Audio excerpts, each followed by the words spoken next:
one may find beauty in the way the sun and moon communicate with each other, or how the city lights up every evening, or how an artist communicates to the world, or perhaps even in as simple as finding beauty in, let's say, sunsets. However, unless you're a sadist, you wouldn't find beauty in someone's misery. But when that same tragedy is presented in a fictional literature, suddenly it's not a moral dilemma to find beauty in tragedy. This correlation between sadness and aesthetic enjoyment from consuming fictional tragic tales is known as sad film paradox. And the reasoning behind it runs deeper than just the fact that the tragic elements are not real. My biggest motivation to write this entire video essay was from a book by Emil Rio called If We Were Villains. The story is about a group of friends named Oliver, James, Philippa, Meredith, Richard, and Alexander who study theatre in a fancy university called Dulwich, and we view their close friendship through the protagonist Oliver's lens. However, eventually in the story, tragedy slowly befalls onto them when Richard mysteriously dies. But the thing is, this wasn't the tragic part of the story because Richard was a bully in their friendship.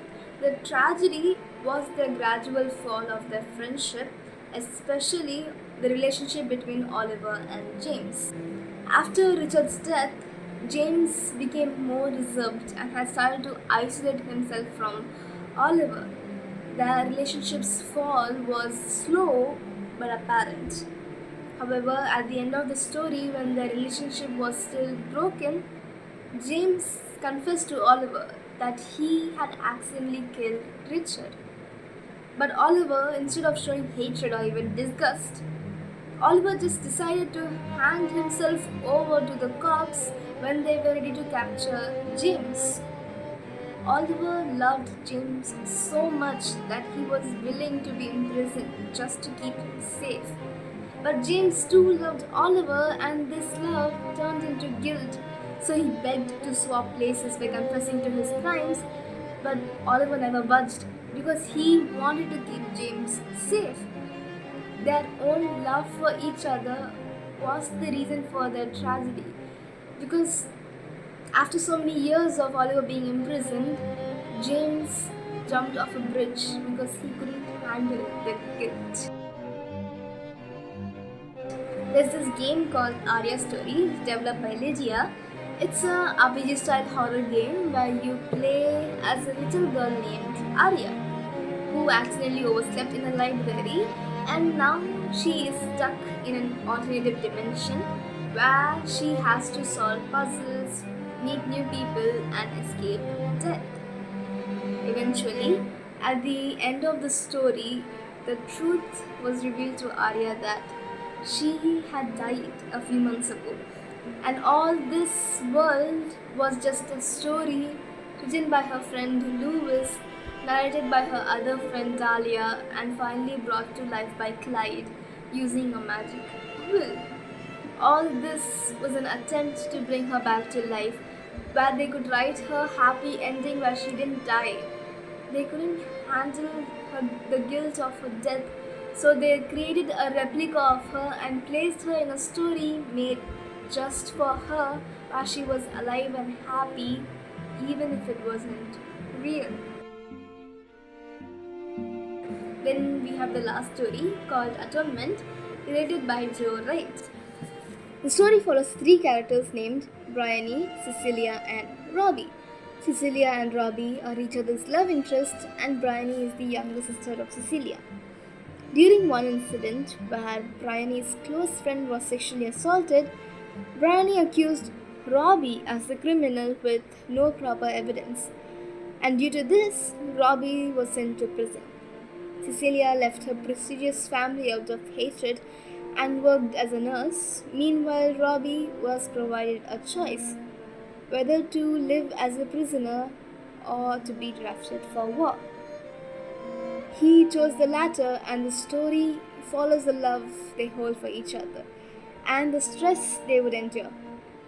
Bryony, on the other hand, grew older and had realized that she made a grave mistake, and to atone for her sins, she pursued nursing when her passion lay in writing. It was her form of seeking penance. She confronted them. They were rightfully mad at her and told her go back home and tell them all the truth. She agreed, for she sought to make things right, and this was her opportunity to do so. Except she never did confront them because Robbie never returned from the war and her sister died in a flood, and she was never forgiven.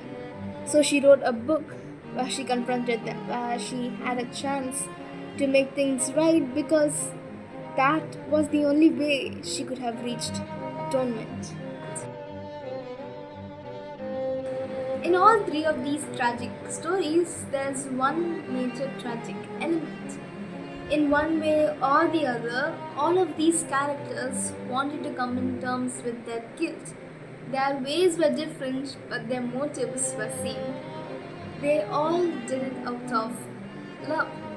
The reason these tragedies are beautiful is because it shows the length our humanity would take us in order to deal with the guilt of losing our loved ones.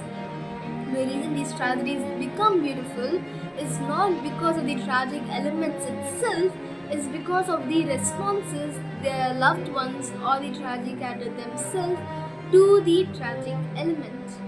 In the paper by S.L. Fegan titled Pleasures of Tragedy, the author states that at the foundation of the aesthetic pleasure from tragedy is the same feeling which makes possible moral action: sympathy with and a concern for the welfare of human beings who are human beings, feelings which are increased if those human beings bear any special relationship to oneself, such as family or friends, with an attendant increase in moral commitment to them.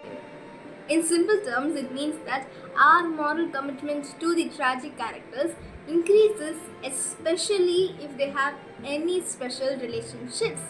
And this better explains as to why we feel pleasures in tragedy only when we see the responses of the characters, either from the tragic character themselves or from their loved ones.